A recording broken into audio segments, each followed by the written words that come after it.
gente vai ver como que a gente calcula a reatância síncrona de uma máquina síncrona de polos lisos a partir das curvas de saturação e da curva característica em curto, que a gente estudou nos vídeos anteriores. Tá? Tudo isso que a gente vai falar nesse vídeo aqui também é válido para as máquinas de polos salientes, só que daí a reatância que a gente calcula é a reatância de eixo direto. Então, quando a gente estudar a máquina de polos salientes, vocês vão entender o que eu quero dizer com reatância de eixo direto lá. Tá? Mas, por enquanto, para a máquina de polos lisos, reatância síncrona.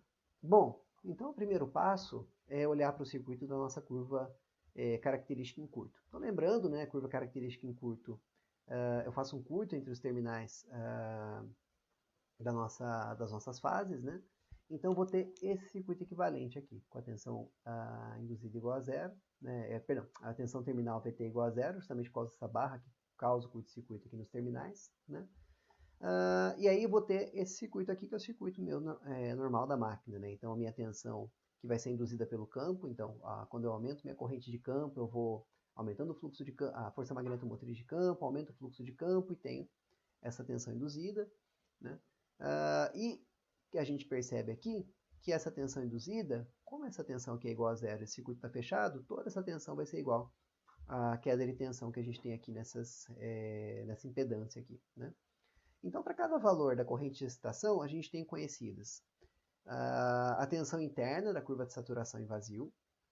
Então, se a gente lembrar da curva de saturação em vazio, que a gente estava com esse terminal aberto, portanto não tinha essa corrente IA, a hora que a gente variava a minha corrente de campo, a gente tinha, então, qual que era o valor da tensão interna que a gente media diretamente aqui, né? Porque o VT era igual a EF, quando o IA é igual a zero, na curva de saturação em vazio.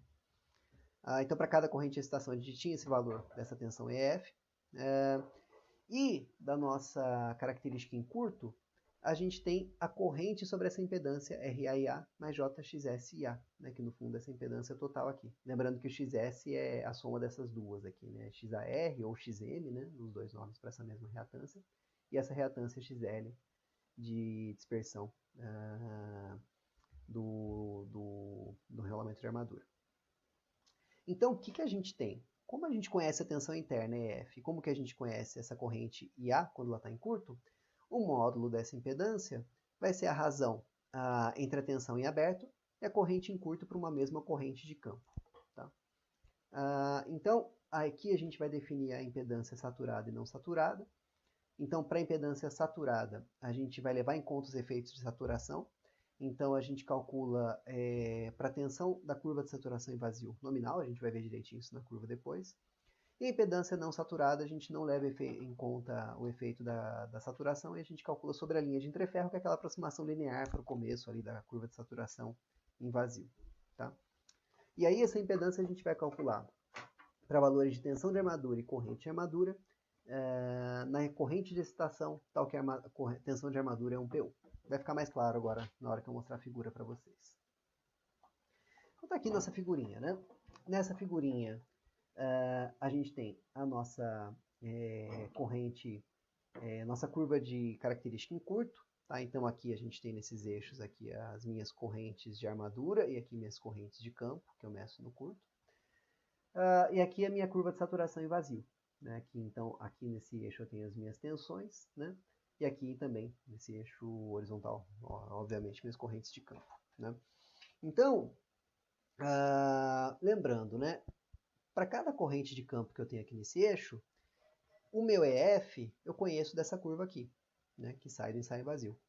E a minha corrente dada pela queda de tensão na impedância RA mais JXS, eu conheço a partir dessa curva aqui, em curto. Portanto, se eu dividir essa tensão por essa corrente, eu tenho o valor da minha impedância ali do circuito. Né?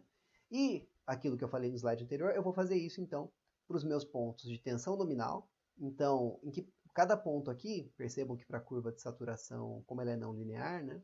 Cada ponto aqui daria uma razão diferente entre essas duas curvas. Né? Então eu escolho o ponto de tensão nominal e eu defino ele como sendo o ponto em que eu vou calcular as minhas reatâncias. Né?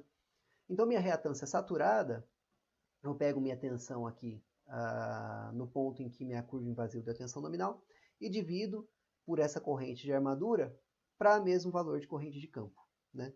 Ou seja, a tensão CA, né, que ele indica aqui, dividido pela corrente BA. Então isso vai dar então qual que é a minha reatância RA mais JXS. O módulo, perdão, a reatância não, a módulo da impedância RA mais JXS.